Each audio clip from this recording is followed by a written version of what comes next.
Hi, everyone. We're going to get started in just a minute, giving a couple more moments for people to log on. Thank you for spending the afternoon with us.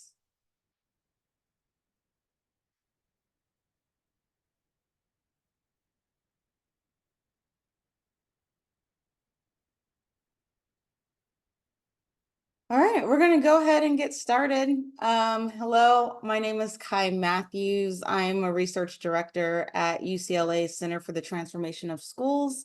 I am over the Educator Diversity Project, and in this webinar, we're going to be talking about California's teacher education deserts, an overlooked and growing equity challenge. And so first, I want to introduce our panelists and guest speakers for today. Anna Marie, go ahead and kick us off. Hi, good morning, good afternoon, everyone. I'm Anna Marie Francois. I am the Associate Dean for Public Engagement at the UCLA School of Education and Information Studies. I'm a longtime teacher educator at UCLA, having been Director of Teacher Ed and the Executive Director of Center X. And right now, one of my key roles and I think why I've been invited to this webinar is I am the University of California representative on the California Commission on Teacher Credentialing. And I just want to thank CTS for inviting me to be here, and I look forward to the next hour with y'all. Hi, everyone. My name is Steve Batista. I serve as a counselor, faculty program coordinator for the Center for Teacher Education at Santa Ana College. I work with students who are at the beginning of their pipeline journey to become an educator. I also serve as the vice president of the Association of California Community College Teacher Education Programs as well, an organization here in California representing our CCCs. I'm also pleased to be here, and thanks for the invite.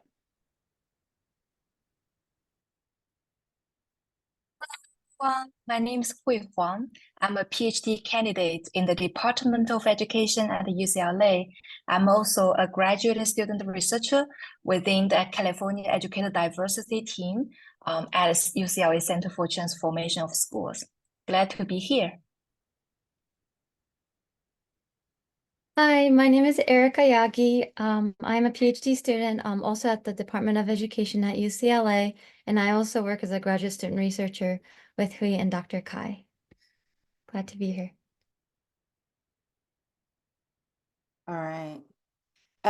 So our agenda for today, we're just going to go over some of the research findings that's presented in the brief.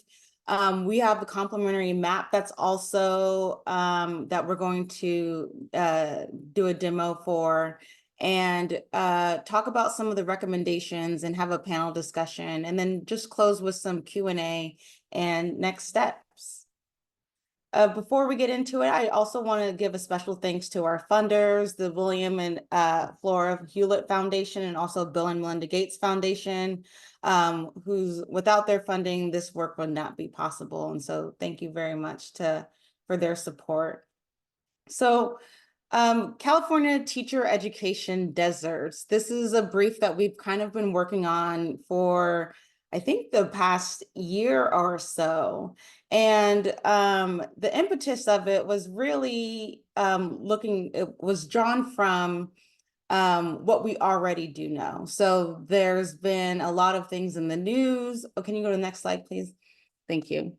A lot of things in the news, a lot of anecdotal around the teacher shortage in California, but this is also happening across the nation. What we do know around what's happening with the shortage of teacher supply is there's obviously a decline in interest into the profession, credentialing process being confusing and possibly overbearing. Viable compensation is an issue as salaries continue not to be leveled with cost of living, teacher burnout, political attacks. We co-funded and sponsored a survey, that statewide survey with 4,600 teachers last year with California's Teacher Association and Hart Research Associates. And one of the major findings that right after burnout, the second highest reason why teachers were leaving the teaching profession was because of political attacks and ideologies. And so that has been something that's on the rise and that teachers feel very harmed by, and it's enough for them to consider alternative teaching or alternative careers. The walk-away rate when teachers don't pass their credentialing assessments the first time, cost and affordability of programming, of getting your credential. And we know that all of these things have a disparate impact on rural communities. And so what we wanted to look at is, what are the actual physical barriers to entering the profession? And so what we came up with, our research question, was really looking at the ways in which the geographic location of teacher education programs in California impact teacher supply. Can you go to the next slide? And also, what impact did the location of teacher education programs have on regional teacher shortages? We know that research suggests that teachers are more likely to complete their student teaching and also secure employment close to where they receive their teacher training. And so considering this research, we wanted to better understand what exactly were some of the implications with geographic location of TEP programs in California. And so how we are defining teacher education deserts, next slide, please, is that a teacher education desert is a county that does not have a teacher education program within 60 miles of its county office of education. Surprisingly, the average commuter time in California is 30 to 45 minutes for people who are going to their place of employment and their place of education. And so we thought 60 miles would be a good indicator to see what would be an undue burden on the average commuter to get to a place of higher learning and or a place for their employment. And so out of the 58 counties in California, there are 9 TEP deserts, or teacher education deserts: Alpine, Del Norte, Imperial, Inyo, Lassen, Modoc, Mono, Sierra, and Siskiyou. Thank you, Kai. So where are those teacher education deserts located? In this map, the teacher education desert counties are marked as yellow. And as you can see, all of the desert counties are border counties, either bordering with Oregon, Nevada, Arizona, or Mexico. And all of them are classified as rural counties. Research shows that in California, border districts have significantly higher teacher vacancy rates as compared to non-border districts. And this might be due to the competition of teacher recruitment from the districts in the neighboring states. For example, they may offer higher teacher salary or benefits or have a better working condition at the schools. And in addition, as rural counties, these desert counties all face the issue of talent loss, because many young talented individuals may go to urban or suburban areas in search of more opportunities for upward mobility. And another issue associated with the rural environment is that, in general, rural communities can be more politically divided, and such political challenging climates can lead to conflicts over curriculum and student discipline issues at schools, which can create stressful working environments for teachers. Next slide, please. We also found that teacher education deserts have very limited post-secondary options. So 8 out of the 9 teacher education deserts have lower bachelor degree completion rates than the state average of 35%. And one interesting thing is that most of the desert counties have higher high school graduation rates than the state average of 84%. We know that in California, if you want to get a teacher credential, you will need to go through bachelor degree and attend the teacher education programs in graduate schools. And because teacher education deserts are geographically distant from institutions of post-secondary education, the local teacher candidates in the desert regions have to leave their county of origin to obtain their post-secondary education before they consider returning to teach in those TEP desert counties. So in other words, the desert counties have very limited pool of potential teacher candidates as compared with non-desert counties. Next slide, please. Thank you, Kai. Oh, sorry, thank you. Before moving on to findings 3 and 4, I want to define the different levels of California teacher credentials, as these differ by state, and some of you may not be as familiar with it. So underprepared teachers, or UT, are teachers with substandard teaching credentials, either teaching on an interim credential, permit, or waiver. And these interim credentials are collectively referred as IPWs.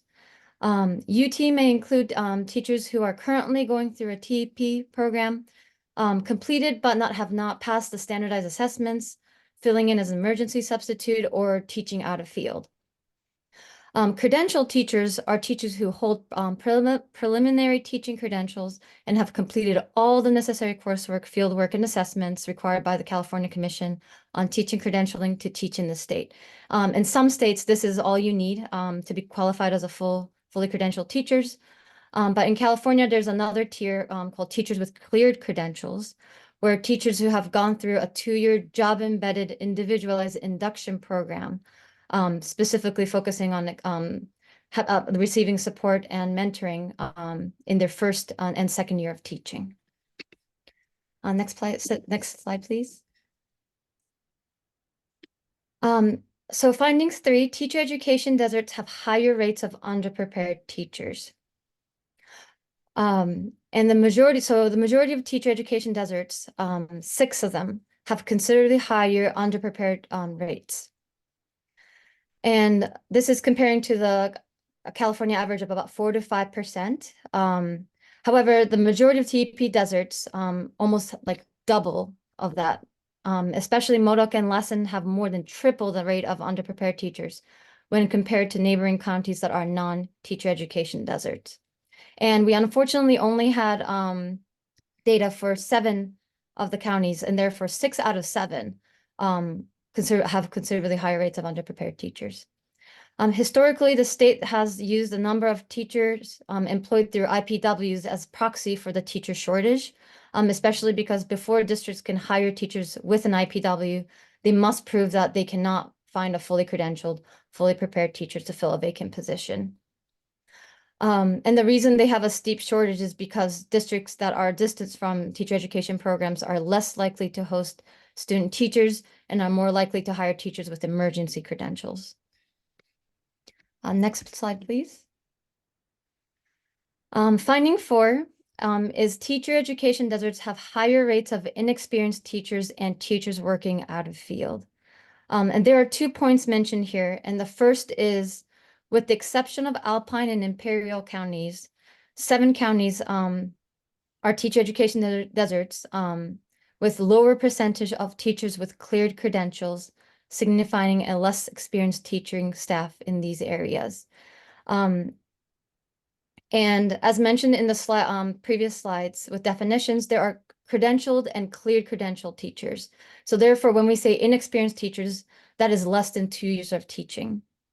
And the second point is that the majority of teacher education deserts have higher percentage of teaching assignments being filled by out-of-field educators who hold a credential but are teaching courses for which they are not authorized to teach. So this may be a history teacher teaching a science or an English class. And research suggests that rural teachers out of field or under emergency waivers research suggests that rural teachers teach out of field or under emergency waivers at nearly double the rate of non-rural teachers. And teachers working out of field tend to have increased demands as they are more likely to create cross-subject lesson plans and will need to take multiple licensure exams to even remain in these interim positions, because these permits may expire in half a year or a year or so. And low number of teachers with clear credentials and high ratios of out-of-field educators is an indication that TEP deserts may experience higher rates of teacher burnout and turnover. Thank you. Thank you, Erica. We also found that teacher education deserts are also resource deserts. So 8 out of the 9 teacher education deserts have poverty rates that exceed the state average of 12%, and some counties even reach the poverty rate of 20%. When we look at the median or mean household income, these desert counties all fall significantly lower than the state average or median income level. And such economic landscape in these desert counties can negatively impact their ability to recruit and retain teachers. For example, research suggests that students from rural areas are less likely to return to their community after graduating from college, especially if they come from low-income households. And in addition, schools in low-income communities often face budget constraints, which can lead to lower salary or benefits to the teachers. Next slide, please. We also found that teacher education deserts have lower student academic performance on state standardized tests. So all teacher education deserts, with the exception of Mono County, fall below the state average of students who met or exceeded standards on English language or arts portion of the California Assessment of Student Performance and Progress. And for the math portion, all the teacher education deserts fall below the state average. These patterns may indicate the more systemic challenges within the rural education system, such as lack of course resources and qualified educators. And they also have detrimental impacts on teacher recruitment and retention. For example, low-performing schools may struggle to attract teachers due to the negative perceptions. And research also indicates that highly qualified educators are substantially more likely to leave low-performing schools. Next slide, please. Thank you. The final finding is also comprised of 2 factors where teacher education deserts have lower school stability rates and serve higher proportions of foster students. School stability is defined as the percentage of all California public school students who complete a full academic year of life learning in one school. So state average is 90%, which means 90% of students begin and end the school year in one school. However, all teacher education deserts have lower student stability rates than the state average. Research shows that in rural agriculture areas where school often serves children of migrant farm workers, are faced with the challenge of student instability because students may move depending on the farming season. And the second point is that all teacher education deserts serve larger proportions of foster students. This may be contributing to lower levels of student stability due to the frequent changes in home placements that cause foster students to change school or even districts. Alpine, Modoc, and Lassen counties each report that 3% of their student population are in foster care, nearly 4 times the rate of the state's average of 0.8%. And stability rates in schools reflect the continuity and consistency of a student's educational experience, especially because since school programs, curriculums, and textbooks are not centralized in the United States, students who relocate often are susceptible to missing concepts, which may be leading to the low academic performance and negative school climates, which may impact the recruitment and retention of teachers. Next slide, please.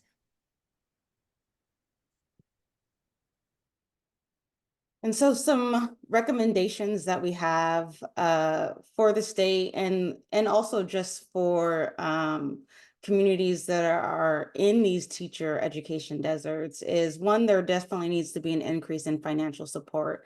And that can look like stipends for underprepared teachers to complete the credentialing process, rural fellowship bonus fellowships that actually pay teachers to move to these more rural areas and to teach.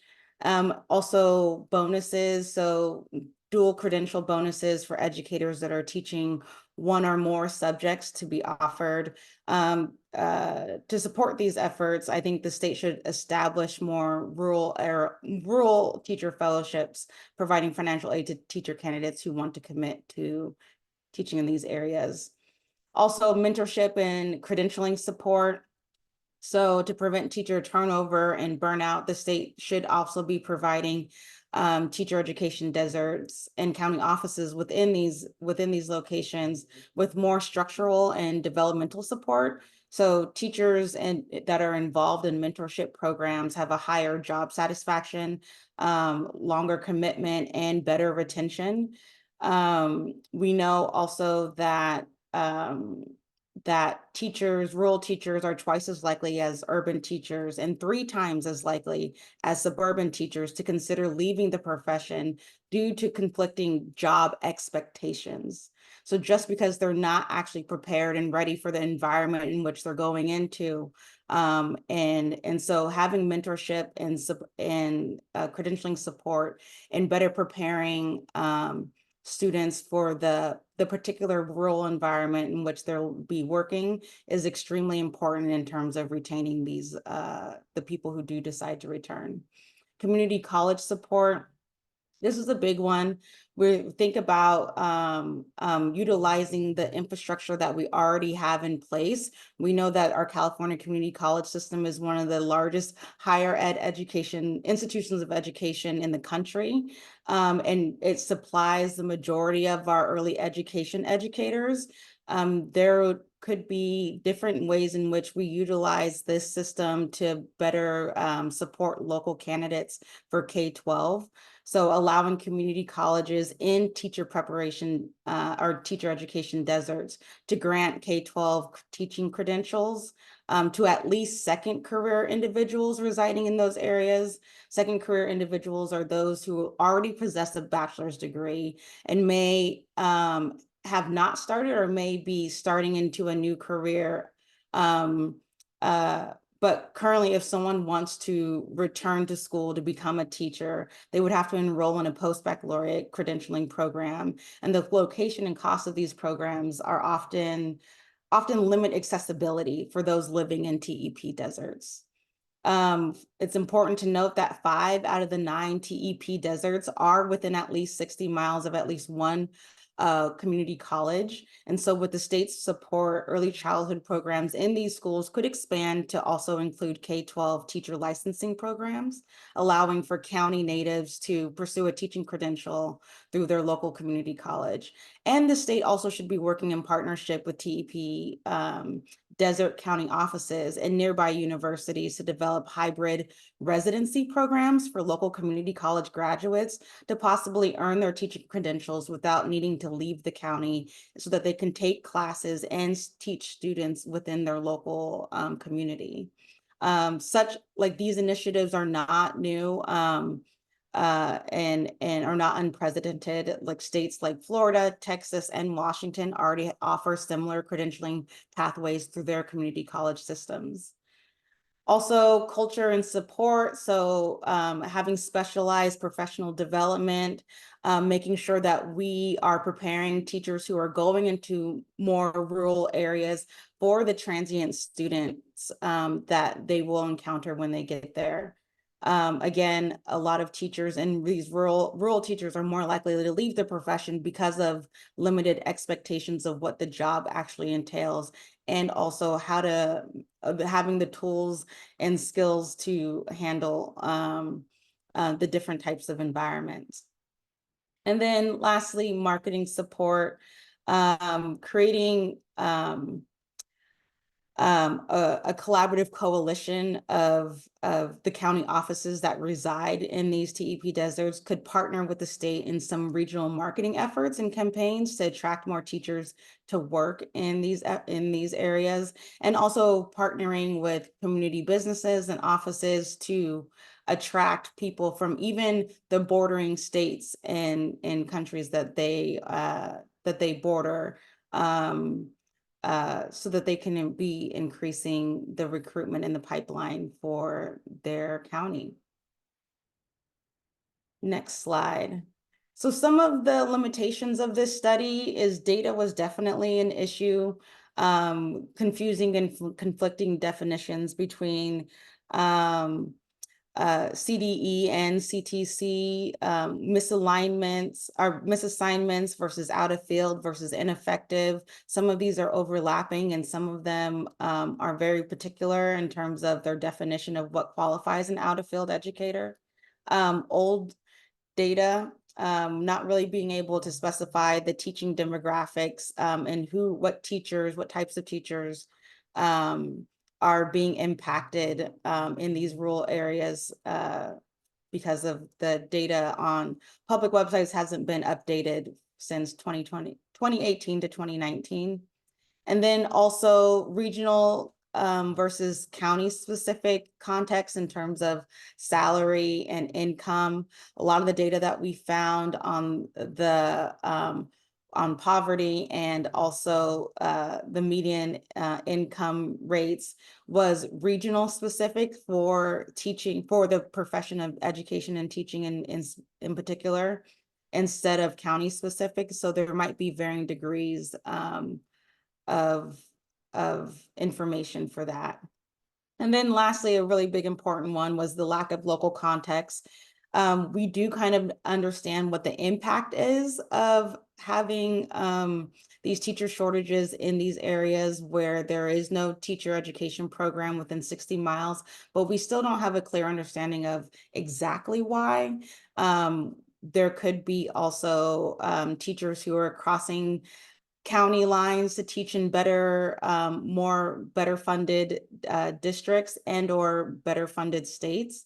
But that is something that is definitely necessary for further research.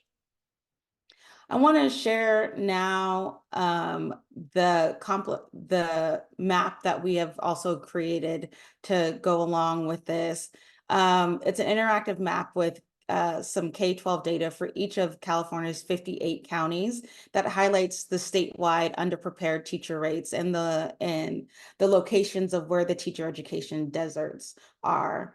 But let me go. Caitlin, am I going to share my screen? Yeah, okay.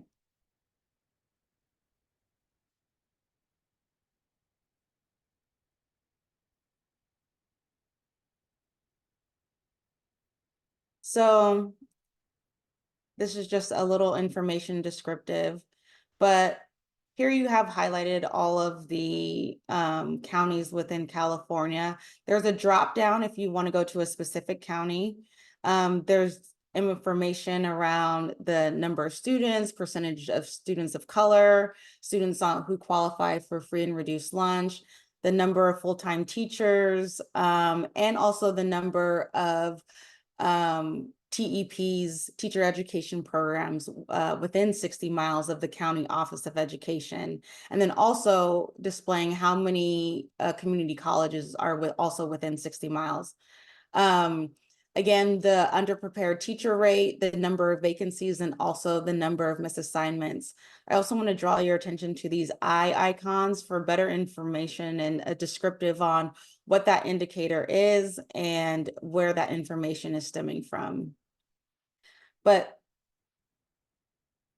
down below, we have the toggle screen where you can see when you first get onto the map, the initial map is showing the underprepared teacher rates. And if you toggle on the second one, it'll show you where exactly the TEP deserts are. This is also a clickable map. So clicking on any county will pull up this exact same information. The thing that I think is the most significant is showing the community college impact.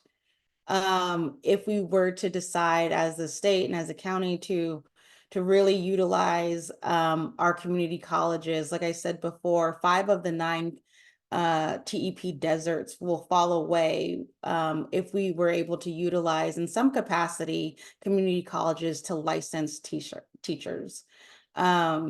It gives an example of where these community colleges are located in relation to the TEP deserts, and then which ones fall away. The ones that are green are now would have the additional resources and support to license teachers. And so is that the last slide? Yes, here is the link or here's the QR code for the report. I'm going to leave that up there for a minute. And I'm going to invite our panelists, Anna Marie and Steve, to join the conversation around California's teacher education deserts? Steve, do you mind if I go first? Wow. So, I mean, the data tells a story that I feel like there's a sense of urgency. I love the way it makes it visible because unfortunately the challenges of rural communities continue to be invisible, even as education policy over the last 5 years in particular have worked hard to bring additional funding and creative solutions to teacher shortages in general. I have a couple of thoughts as I listen to the report, but before I get to them, I just want to say thank you again to CTS for lifting up the challenges of our rural communities, counties, districts, and schools, the challenges that they're facing, attracting, recruiting, and retaining high-quality teachers, because our rural students are some of our most vulnerable students. Oftentimes, when we talk about vulnerable students, our image is that of urban student. And like I said, making the invisible visible is the first step for us to come together to create creative solutions to this challenge. And so thanks for the report and thanks for inviting me to weigh in. As a reminder, I just want to give some context on why this is important to me and why I want to weigh in on it. I've been a teacher educator at UCLA for the past 24 years. And I'm currently the University of California representative on the CTC. And while my work at UCLA focuses on urban school communities, the CTC has two important responsibilities related to this topic. The first is developing program standards and accrediting educator credential preparation programs in California. So when you see the deserts of educator prep and the possibilities when you loop in the community colleges, it should signal to us there's something there that we need to explore a little bit more deeply. The second thing is that we issue credentials and permits for service in all California public schools. And when we say all, our goal is really to mean all. And yet again, our rural students and our rural teacher workforce, as small as it is suffering. And we have a responsibility and an obligation to our community to bring our creative solutions and innovations to bear on those parts of our state. So as a result of those two roles together, I'm always thinking about, so how might we better create and nurture an ecosystem of educator preparation, professional learning, coaching, and practice that meets the high standards and expectations that our students and their families deserve, but also while being responsive and flexible to local context and needs. Dr. Kai, you mentioned a couple of times the word localized. And I want us to lean into the space of not one size fits all, but local context really, really matters.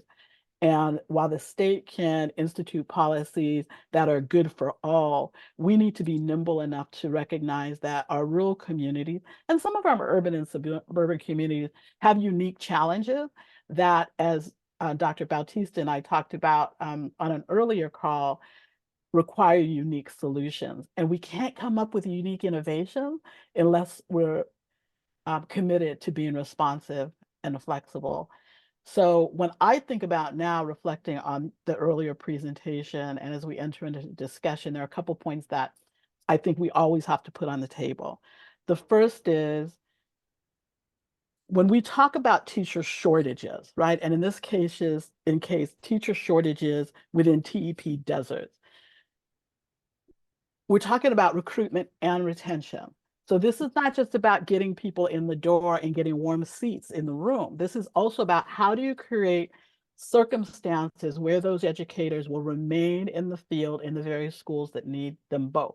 So we always have to keep in mind that we need to think about increasing supply while also mitigating the underlying conditions that result in teacher turnover. And then the second thing I was thinking about when Dr. Kai was speaking, she talked about promising approaches and strategies that already exist.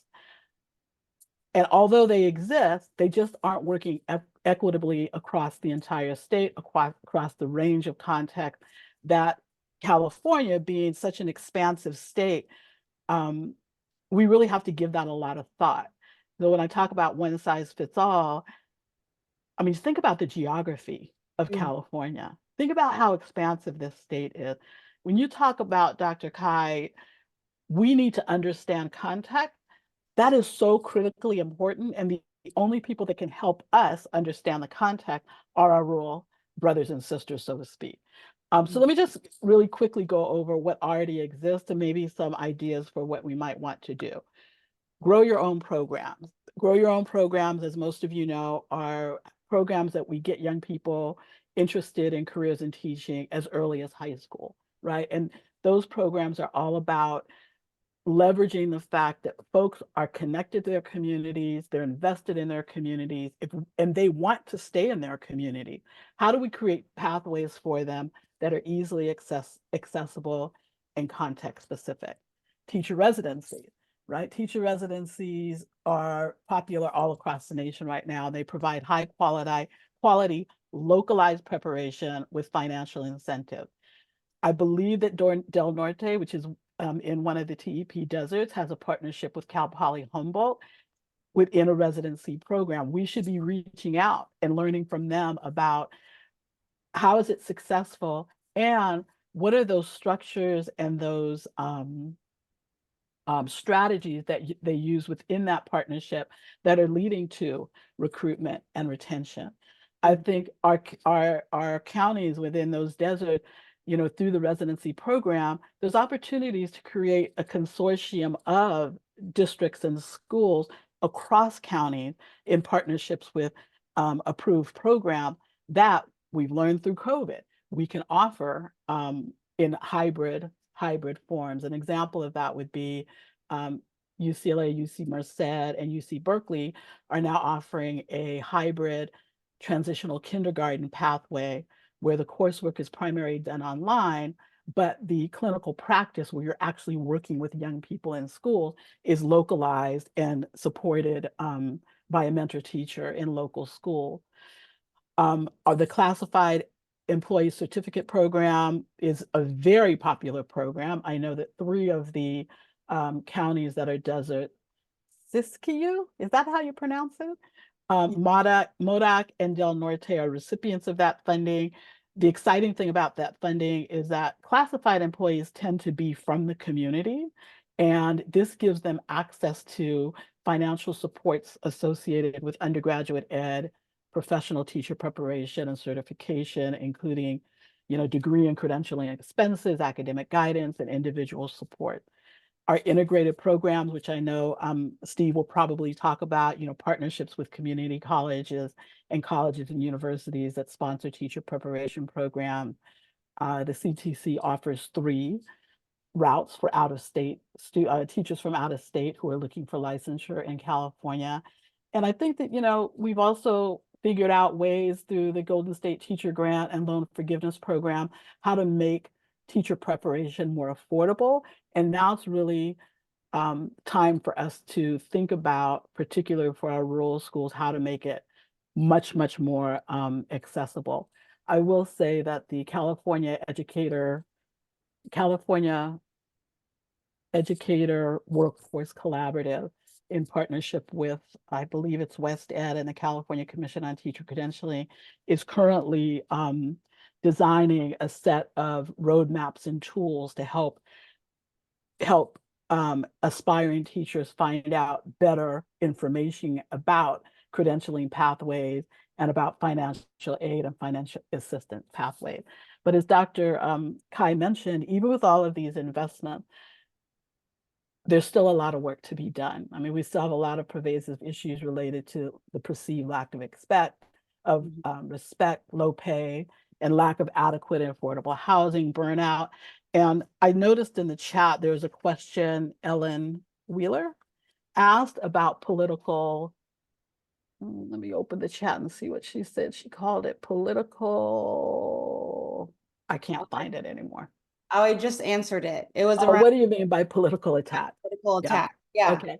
Yeah. Go ahead. You know, this is something that I think that we're experiencing a resurgence of that I haven't seen, well, we haven't seen since, you know, civil rights. And that is schools have become really highly contested spaces, essentially political battleground for the nation's divisions on race, gender, and sexual orientation. And whether legal or illegal, things like book bans and textbook censorship are real. I mean, for me, the once joyful task of selecting picture books and read alouds to share with my kids' school or my nieces and nephews at this point has become really heavy. And that takes a toll on the young people who are aspiring to be teachers and obstructing or giving them one more reason not to go into the profession. And again, these issues are amplified in rural school districts, even as they receive much less attention. And I read an article once that said, as a rural superintendent said, education policy is made through the lens of urban and suburban needs. And that really struck me, right? Because if indeed policy is made through the lens of urban and suburban needs, our rural districts, their students, educators, and the communities will continue to be at the margins of education policy. I mentioned the UTK pathway for the three UC campuses and their local county offices of education have developed. And when I read that, I thought, yes, we're able to do that, but where are you going to find the UTK teachers in urban districts that are already experiencing critical teacher shortages? I think the answer is in collaborative partnerships that cross segments. They cross the community college, CSU, UCs. They cross boundaries across counties, and they require our struggling districts to come into collaboration with one another. I would also say, and this is kind of personal, this has nothing to do with me being a commissioner or working at UCLA. There are currently a number of large online out-of-state teacher preparation programs out there. And they have been approved in the state of California to offer teacher preparation program. And I wonder, in addition to the resources that we have here in California, how can we incentivize those kinds of programs instead of just coming into California and offering teacher preparation, asking them to take up the most challenging areas, the TEP, where there are TEP desert, and create programs that really meet critical needs in our state, rather than meeting the needs in communities that already have robust access to teacher preparation programs. So those are my initial remarks. I think I'm done for now, and maybe Steve and I can talk a little bit more together after he offers some remarks. Awesome. Thank you so much. And I think we were thinking alike on a lot of these comments and our thoughts on this. So I'll take a few of them and go deeper on where I was thinking in terms of some of your grow your own strategies. But I also first want to recognize the authors of this research. It's really fascinating and important to highlight what's going on in these communities and really figure out what are some of the factors that we need and the challenges that as a state we need to try to unpack and try to work through. And again, unique challenges, unique solutions are required. I'm just also really appreciative of the fact that the California community colleges are in the conversation with teacher preparation, particularly K-12. We do prepare significant numbers of students or the ECE workforce, and significant numbers of students who do become teachers begin their journey at a California community college. And so I think in my own work in this role for the past 23 years, I feel like our system and our students are underutilized in teacher preparation. So I appreciate the opportunity to have conversation about this and how we might be able to work more collaboratively with our CSE, UC, independent college partners. I think, and I'll also give a disclaimer, I don't work in a rural community in Orange County where I work. I get in my car in 20 minutes to be at 4 different institutions of higher education, or don't really have I'm not a practitioner in that area. So I do respect all of the folks who are coming into the conversation, into the chat with their comments. And I look forward to further context to the work that's being done.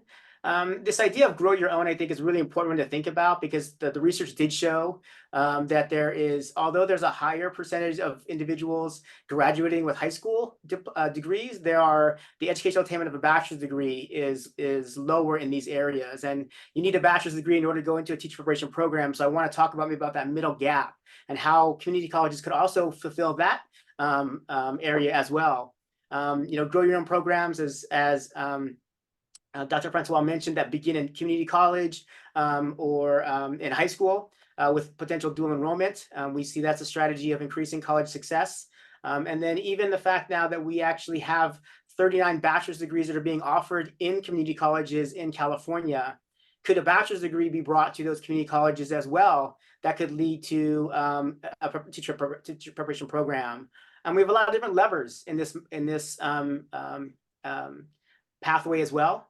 AB 130 provided opportunities to remove some of the testing barriers by having degree majors that meet subject matter competency. So could there be strategies around, thinking about bachelor's degrees that could waive some of the examinations to go right into teacher education programs? That's one thing to begin thinking about as well. And then there was a bill that passed not too long ago that O'Donnell passed that had education degrees, right? We haven't quite utilized that in our state because of the financial ramifications, but community colleges, an education degree at a community college, is that something that could exist that could lead into a credential program as well? So a lot of different ways in which maybe we could, and tools and levers to try to approach this in more creative ways, particularly in a grow your own strategy.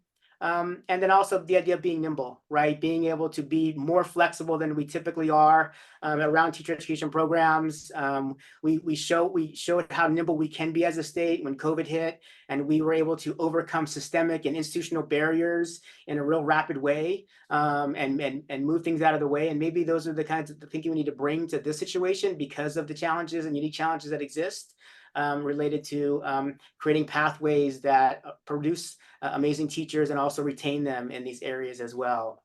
So those are my initial thoughts there. I'll kind of leave it to, and maybe we can answer more questions and unpack some of this a little bit more. But thank you. I just think, Steve, if we could take up, Dr. Kai, do you mind? Okay.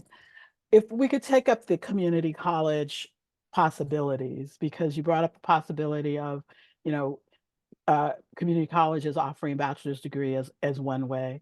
I brought up more integrated programs where the community college would not issue the degree, but rather it would be the community college and the IHE would partner on some kind of a transfer program where they would earn their bachelor's degree at the university, but also be in a teacher pathway, a teacher pipeline pathway. And we actually did have a program like that at UCLA. It was a very small program because we tried to do it at Math Science, and we were in partnership with Santa Monica College. And really what that took was a redesigning of curriculum at the community college level and at the IHE level, the university level, and then figuring out how do you then, while the student has transferred into the university, help them begin their teacher credential programs during their junior and senior year, mostly, because you want to make sure that they graduate with their degree, et cetera. And there are incredible financial incentives for them to do that.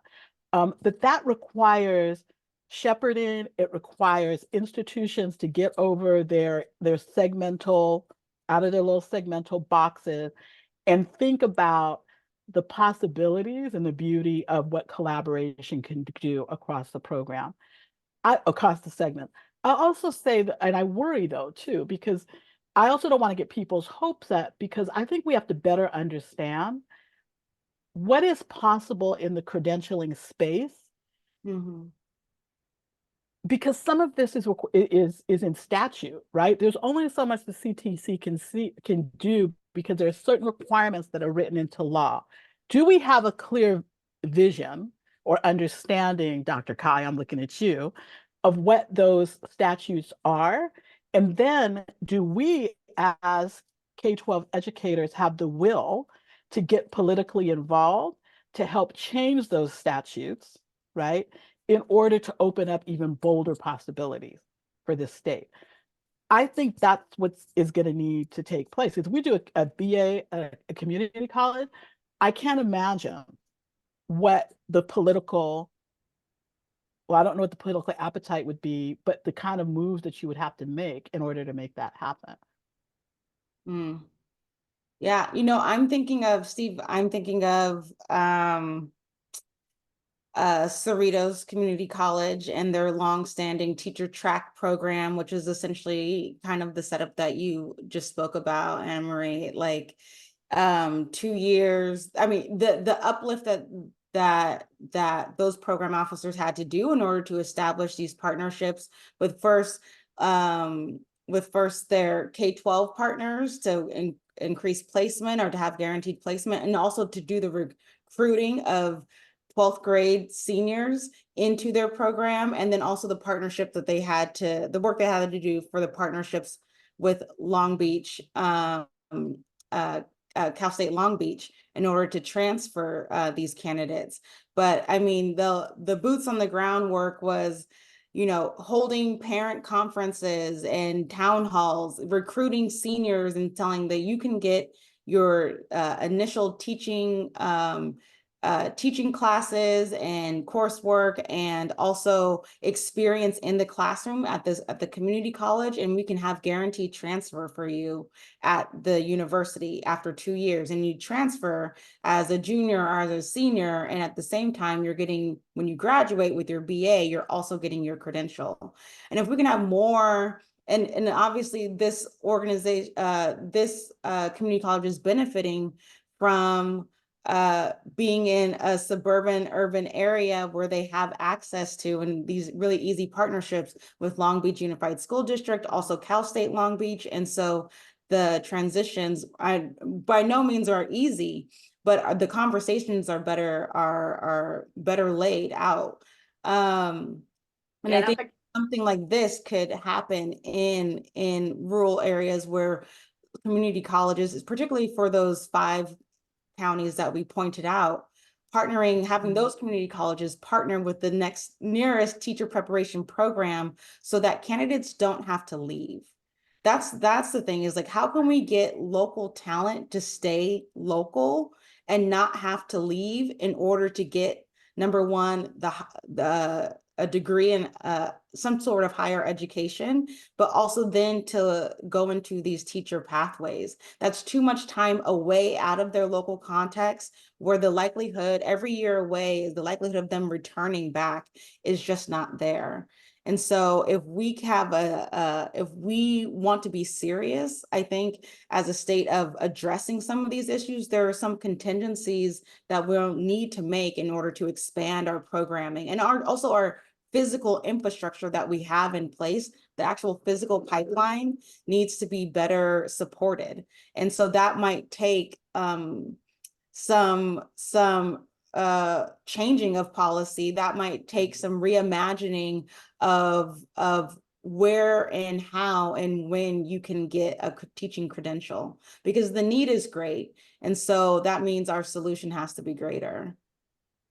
Yeah, and I would just agree. You're right. It's going to take some political will, and some thoughtful discussion. And I would love to create a feasibility study, what that might look like, right? So that we can all kind of be in the same room together and think that through, how that would work in a rural community for a seamless bachelor's degree program leading into a credential program, and whatever players need to be at the table, whether it's community colleges, CSUs, and UCs, the commission, and other folks, to really figure out how that might work. We also have these new levers of apprenticeship, right, that can provide employment to students while they are beginning their educational journey, getting experience in schools or in school settings. And we know that with folks who have more experience in schools are more likely to stay in that school setting once they become a teacher. And so we can maybe knit together some of these really important levers that we have to pull in our state that can help maybe solve some of these challenges. But you're right, it's going to take collaboration amongst folks that maybe haven't collaborated together, and bold thinking, and some courage to think about how we might do this differently in unique spaces that require this kind of challenge, these things, because they're not working the way they're structured right now. So, but I agree.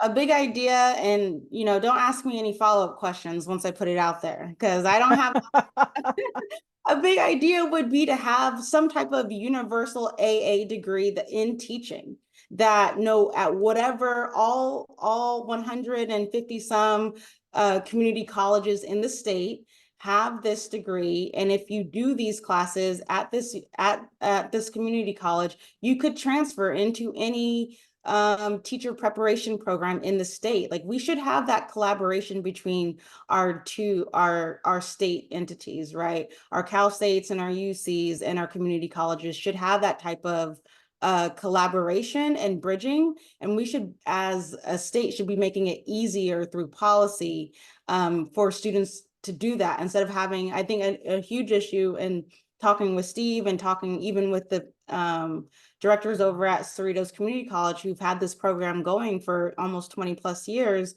is the navigation for each individual student that has to take place once they finish their classwork or their coursework at the community college, and then trying to decide, where do these credits go?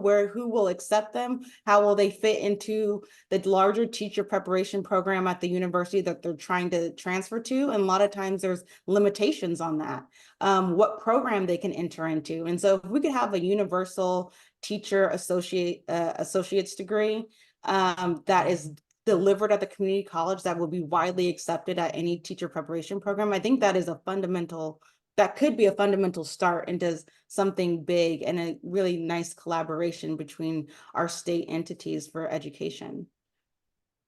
So, from a heart level, I just love what that sounds like. Like, it feels good, it feels right. And also there's some questions I have about that. And, my background is not in community colleges, right? And I think to myself, so what does that do in terms of subject matter preparation for, say, someone who is going to be teaching secondary physics? I don't know.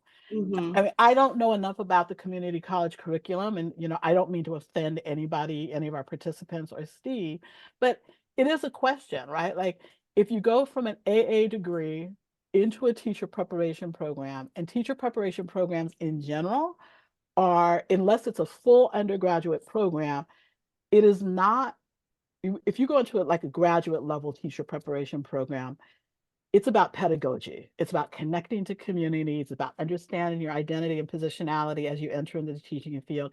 And it's about developing your content pedagogical skill. It's not about developing your content. And so in that scenario, which actually feels good, there's something about it that's exactly right. How do we guarantee that those young people have this content knowledge that our K-12, but particularly our middle and secondary students who go into specialized content classrooms deserve? That's always been my question. And it doesn't cut the conversation at that. It's just, what can we create that takes both of those things, that we can consider both of those things together? I think Steve's going to come up with an answer. It's all relying on you, Steve. You have the force. I can't figure that out in a minute. Yeah, well, I think Caitlin's going to put up a slide with our contact, but we want to, for anyone who is watching this webinar, if you have ideas, please let us know. This is going to be the next great challenge that we have to contend with, is that the teacher shortage is not going away anytime soon, it seems like, and these areas are going to continue to be disparately impacted. And so what are some creative solutions that we could be thinking of, ones that we may not have even touched on today, that we can gather around, that takes into account that we want not just a warm body, but we want quality, well-prepared and supported teachers entering into these classrooms. So here's our email. Please feel free to email us if you have any questions. Also sign up for our mailing list to be notified of all upcoming webinars and releases. And then a follow-up email will definitely be sent out to attendees and registrants which will contain a recording of this, slides, the report, and also a link to the interactive map. But exactly at 1 p.m., we're going to end on time. I want to thank all of the panelists and the authors for joining today and for sharing in this lively chat and this really important work. I appreciate you all for your expertise and your time. Have a great Tuesday.